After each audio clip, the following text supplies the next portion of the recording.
जादुई साड़ी। एक बार की बात है, एक छोटे से गांव में अनाया नाम की एक महिला रहती थी।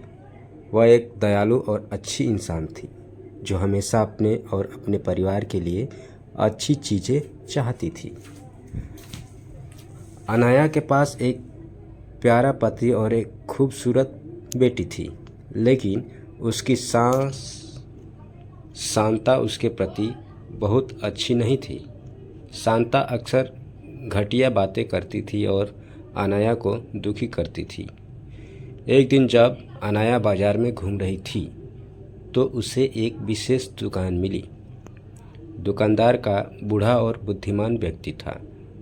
अनाया ने उससे कहा कि वह खुश रहना चाहती है और चाहती है कि उसके साथ अच्छी चीज़ें हों, भले ही उसकी सास निर्दयी थी।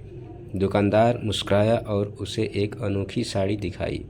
उन्होंने कहा कि यह जादुई साड़ी है और यह उसके जीवन में सौभाग्य और खुशियाँ लाएगा।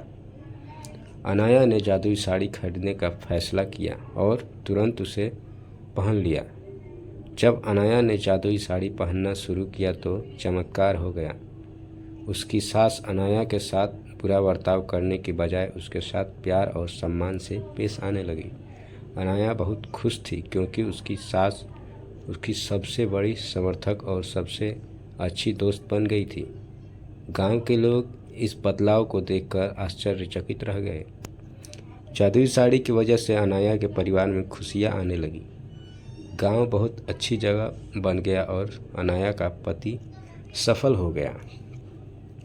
उनका घर हमेशा प्यार से भरा रहता था और सभी का आपस में मेल जोल रहता था।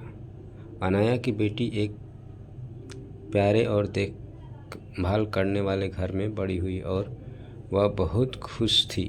जादुई साड़ी की कहानी दूर दूर तक फैल गई और लोगों को दया और क्षमा का महत्व सिखाया।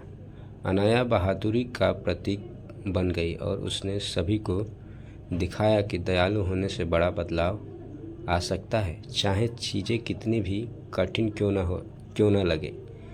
और इस तरह जादुई साड़ी के साथ मिलने वाली अच्छी चीज़ों का आनंद लेते हुए गांव हमेशा खुशहाल रहने लगा।